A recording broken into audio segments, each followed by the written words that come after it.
திருச்சி பத்திரிகையாளர்களுக்கும் தொலைக்காட்சி ஊடக நண்பர்களுக்கும் என்னுடைய நன்றியை தெரிவித்துக் கொள்கிறேன். பேரறிஞர் அண்ணா அவர்களின் 117வது பிறந்தநாள் விழா மாநாடு இந்த திருச்சி மாநகரத்திற்கும் பெரம்பலூருக்கும் இடையில் மாநகரை அடுத்துள்ள ஒரு பரந்த நிலப்பரப்பில் மிக பிரமாண்டமான முறையிலே மாநாட்டை நடத்த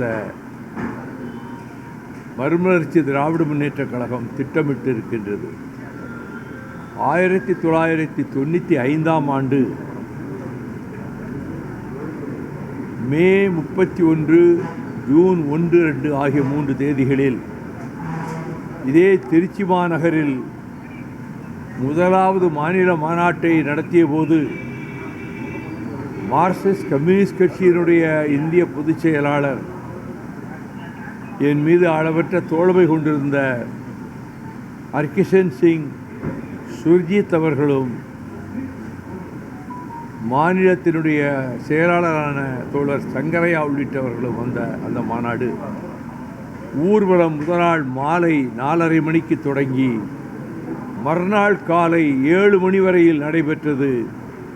தமிழ்நாட்டில் நடைபெற்ற எந்த மாநாட்டையும் விட மாநாட்டு ஊர்வலம் அதுவே மிக பெரிய அளவிலே அமைந்திருந்தது. அந்த மாநாட்டில்தான் சுதந்திர தமிழீழமே ஈழத்தமிழர்களுக்கு ஒரே தீர்வு என்ற முதல் தீர்மானத்தை நான் அந்த மாநாட்டில் முன்வைத்தேன். அந்த கொள்கையிலே உறுதியாக இருப்பதால் தான் நான் நாடாளுமன்றத்தில் மாநிலங்களவையில் விடைபெற்று செல்லுகிற நேரம் வந்தபோது பிரியாவிடை நிகழ்ச்சியில் பல எம்பிக்கள் என்னை வாழ்த்திய போது நான் பேரறிஞர் அண்ணா அவர்கள் 1963 ஏப்ரலில் அவரது தனது கன்னி பேச்சில் மெய்டன் ஸ்பீச்சில் சொன்ன முதல் பாராவையும் கடைசி பாராவையும் என்னுடைய உரையில் சேர்த்து பதிவு செய்தேன். அவர், I belong to the Dravidian stock. I am proud to call myself a Dravidian. We want for the sustenance and protection of national integration. This subcontinent consists of so many nationalities, so we demand right of self-determination for Tamil nationality என்று கூறியதை நான் பதிவு செய்கின்ற வாய்ப்பை பெற்றுத்தான் என் கடைசி உரையை முடித்தேன். இப்பொழுது மிகவும் கவலை அளிக்கக்கூடிய செய்தி என்னவென்றால், பாலஸ்தீனத்து மக்கள்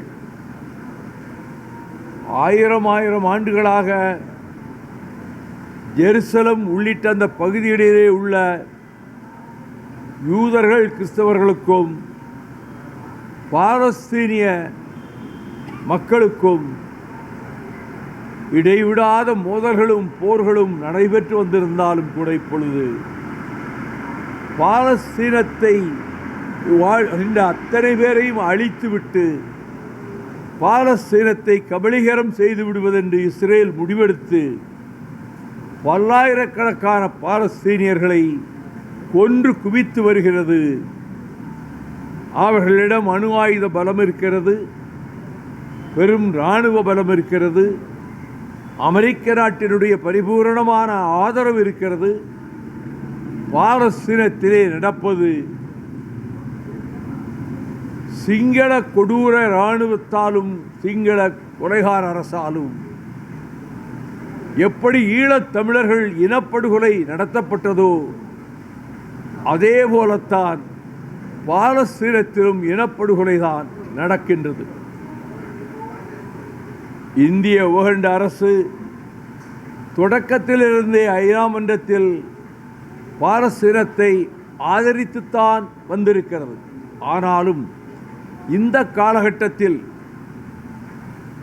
இந்தியாவினுடைய மத்திய அரசான நரேந்திர மோடி அரசை நான் வற்புறுத்துவதெல்லாம், நீங்கள் பகிரங்கமாக பிரகடனம் செய்து பாலஸ்தீனத்தை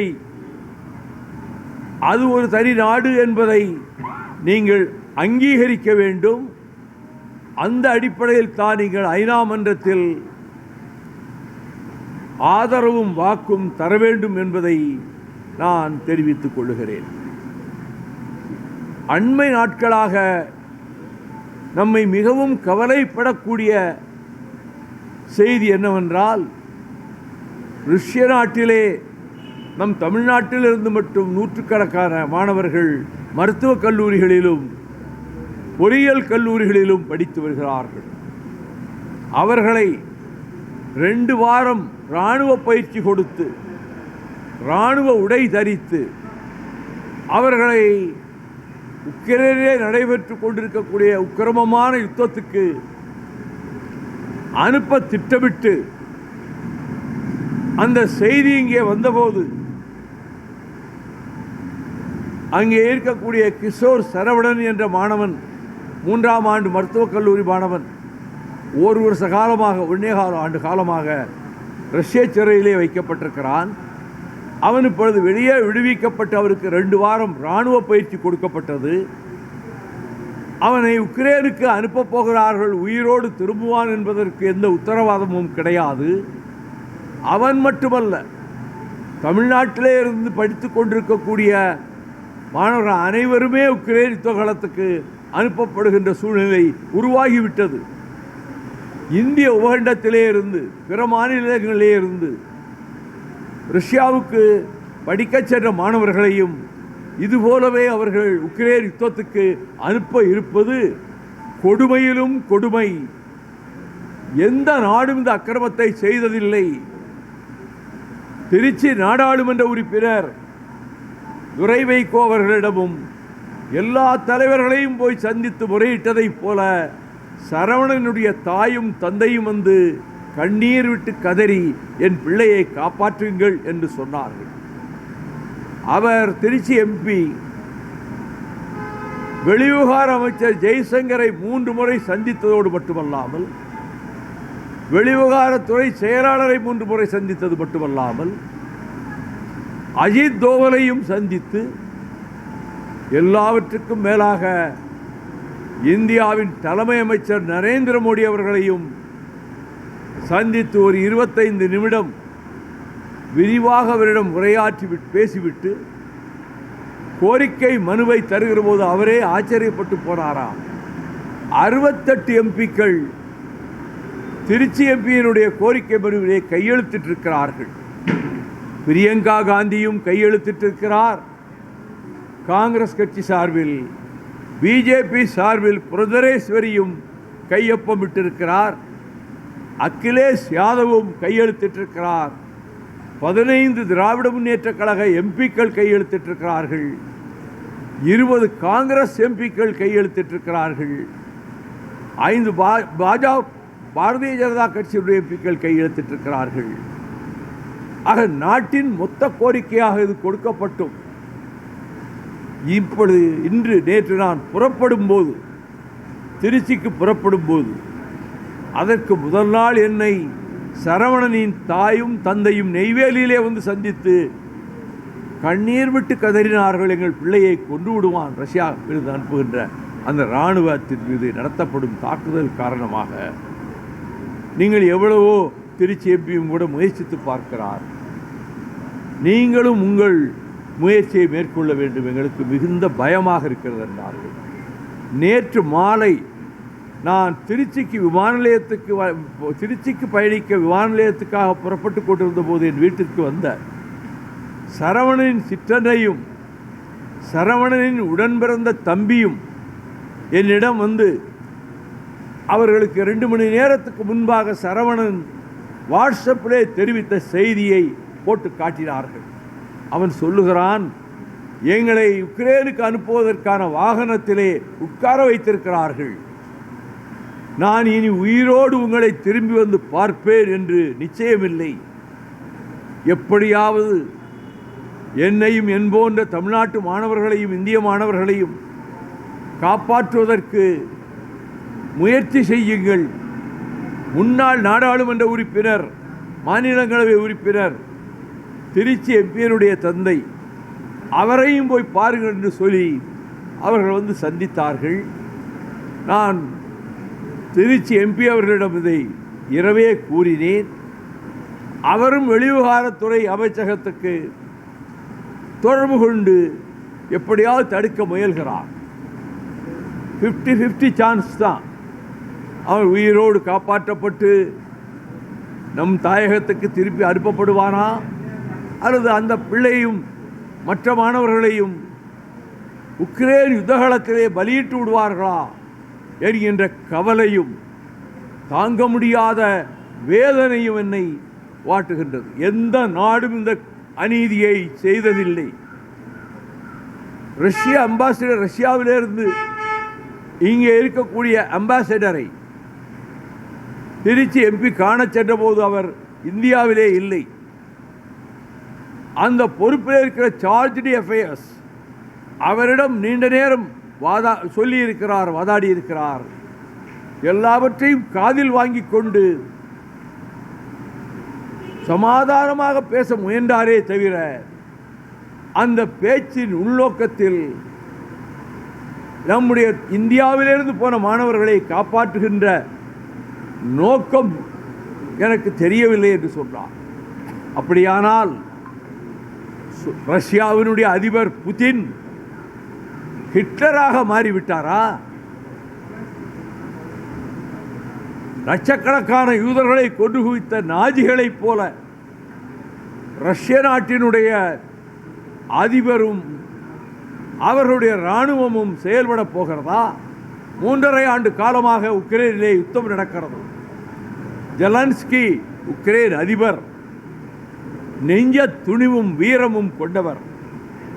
உலக மகா யுத்தத்தின் போது ரஷ்ய நாட்டை காப்பாற்றியதிலே பெரும் பங்கு உக்ரைன் மாநிலத்துக்கு தான் அப்பொழுது உண்டு. உக்ரைன் வீரர்கள் அஞ்சாத தீரர்கள். ஆனால் இன்றைக்கு உக்ரைனே அழிக்கப்பட்டு விடுமோ என்கின்ற நிலைமை சர்வதேச மட்டத்திலே ஏற்பட்டிருக்கின்றது. இந்தியாவை பொறுத்தமட்டில் ஆர்எஸ்எஸ் இந்துத்துவா சக்திகளும் பிஜேபியும் ஒரு மதவாத நாடாக இந்தியாவை மாற்றுவதற்கு எல்லா முயற்சிகளும் மேற்கொண்டிருப்பதால் தான் 2022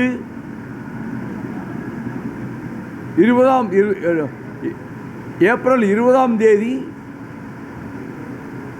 அலகாபாத்திலே, இப்பொழுது அலகாபாத் பெயரை மாற்றி பிரயாக் நகர் என்று வைத்திருக்கிறார்கள், அங்கே 2 நாள் ஒரு மாநாடு கூட்டினார்கள். அதில் ஆர்எஸ்எஸும் இந்துத்துவ கட்சிகளும் பங்கேற்றன. ஆர்எஸ்எஸ் வழியில்தான் இந்த அரசு நடக்கும் என்று நேற்று கூட சிலர் பேசுகிறார்கள். அதில் என்ன பிரகடனம் செய்திருக்கிறார்கள் தெரியுமா? 32 பக்கத்துக்கு ஒரு பிரகடனம் செய்திருக்கிறார்கள். அந்த பிரகடனத்தில் இனிமேல் இந்த நாட்டை இந்தியா என்று அழைக்கக்கூடாது, பாரத் என்று தான் அழைக்க வேண்டும். இனிமேல் இந்தியாவில் முஸ்லிம்களுக்கு ஓட்டுரிமை கிடையாது, கிறிஸ்துவர்களுக்கு ஓட்டுரிமை கிடையாது. இனி டெல்லி பட்டணம் இந்தியாவின் தலைநகராக இருக்காது, அது மாற்றப்படும். வாரணாசி தான் இந்தியாவின் தலைநகரமாக ஆக்கப்படும். இந்த நாட்டில் இருக்கிற எந்த மொழிக்கும் இனிமேல் அந்த மாநில ஆட்சி மொழி என்கிற அந்தஸ்து கூட இருக்க விடாமல் செய்வோம். இந்தியும் சமஸ்கிருதமும் தான் இந்தியாவினுடைய ஆட்சி மொழிகளாக மாறும். இந்த பிரகடனத்தை நிலைநாட்டுவதற்கு நாங்கள் எல்லா விதத்திலும் முயற்சி செய்வோம் என்று சொல்லி நடைபெற்று கொண்டிருக்கின்ற மோடி அரசு இந்த பிரகடனத்துக்கு எதிர்ப்பு தெரிவிக்கவில்லை. இந்த பிரகடனத்தின் பின்புலத்திலே இருந்து இயக்குவதை மோடி அவர்களினுடைய பாரதிய ஜனதா கட்சி அரசுதான். நான் அவர்கள் இந்தியை திணிக்க உட்பட்டதை கண்டித்து நாடாளுமன்றத்திலே மிக கடுமையாக ஒருமுறை அல்ல பலமுறை கடந்த 2 ஆண்டு காலத்தில் நான் எச்சரித்திருக்கிறேன். இதுதான் இங்கே இருக்கக்கூடிய நிலைமை. தமிழ்நாட்டை பொறுத்தமட்டில்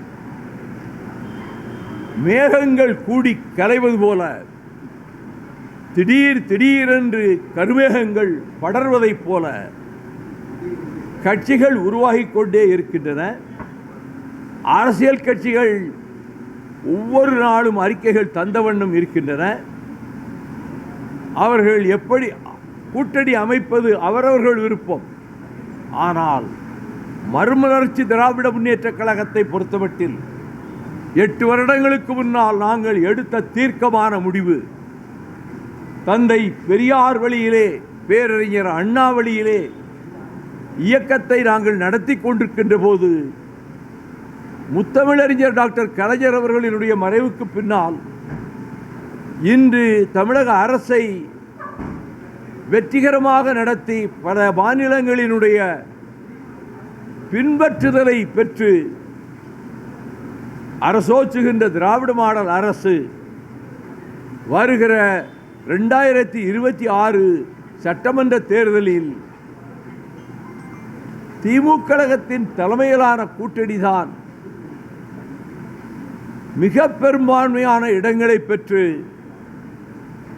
தனி மெஜாரிட்டியோடு with an absolute individual majority ஆட்சி அமைக்கும் என்று கடந்த 8 மாத காலமாக நான் மேடைதோறும் பேசி வருகிறேன். பல்லாயிரக்கணக்கானவர்கள் திரளுகின்ற மேடைகளிலே பேசி வருகிறேன்.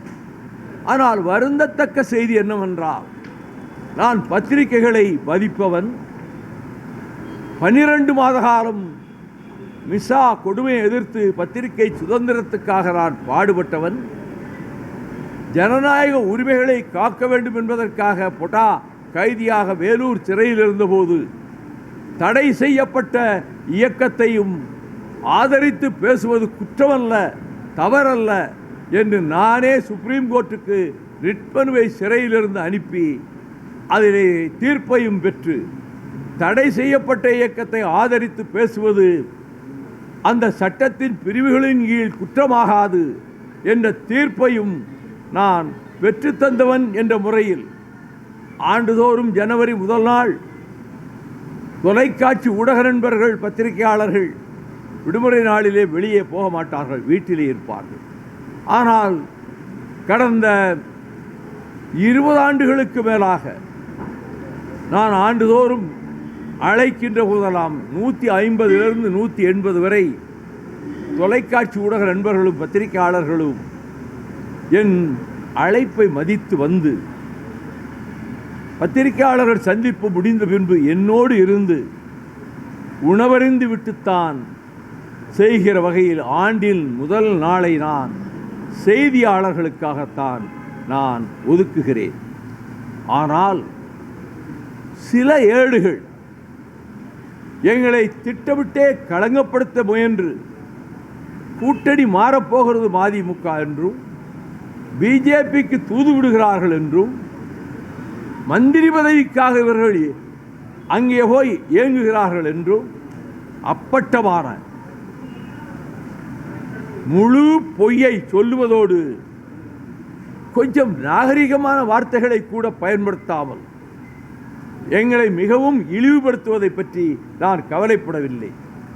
அப்படி ஒரு பத்திரிகை செய்திகள் வெளியிட்டாலும் அதே பத்திரிகையினுடைய திருச்சி பதிப்பும் வேலூர் பதிப்பும் எங்களுக்கு மதிப்பு கொடுத்து உண்மைகளை மட்டுமே செய்திகளாக அந்த பத்திரிகையின் திருச்சி பதிப்புக்கும் வேலூர் பதிப்புக்கும் நான் நன்றி தெரிவித்துக் கொள்ளுகிறேன்.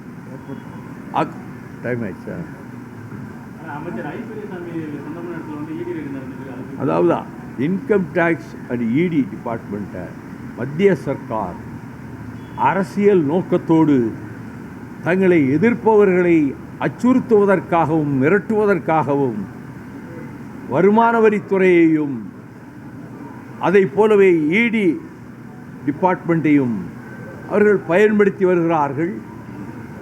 அதில் ஒரு முயற்சி தான் இப்பொழுது இன்று காலையில் வந்திருக்கக்கூடிய அந்த செய்தி. அது மட்டுமல்ல, சட்டமன்றத்துக்குள்ளேயே அவர்கள் போய் சட்டமன்ற விடுதி அந்த வீடுகளுக்குள்ளேயே சென்று சோதனை செய்வதை கடுமையாக எதிர்த்து நீதிமன்றத்தை கூட மாண்புமிகு ஐ. பெரியசாமி அவர்கள் அணுகியிருப்பதாக இப்பொழுது தொலைக்காட்சியிலே நான் பார்த்தேன். அவர்கள் இந்த மத்திய சர்க்காருடைய இந்த அமைப்புகளை தங்கள் சுயநலத்துக்காக, பிஜேபியினுடைய அரசியல் லாபத்துக்காக, மற்ற கட்சி தலைவர்களை மிரட்டுவதற்காக இதை தொடர்ந்து செய்து கொண்டிருக்கிறார்கள். இதற்கு என்னுடைய பலத்த கண்டனத்தை நான் தெரிவித்துக் கொள்கிறேன்.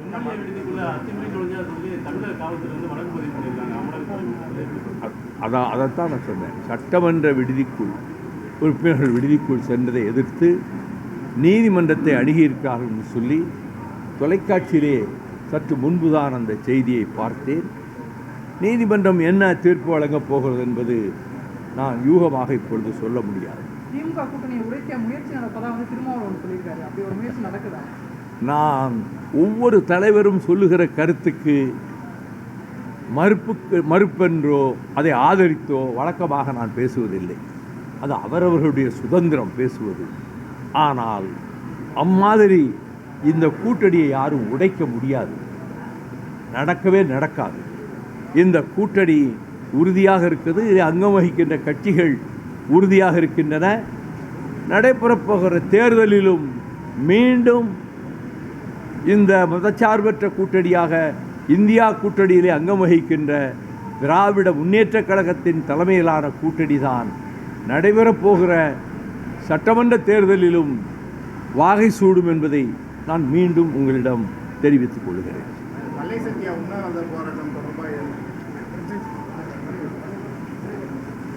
அதெல்லாம் முடிஞ்சு போனது.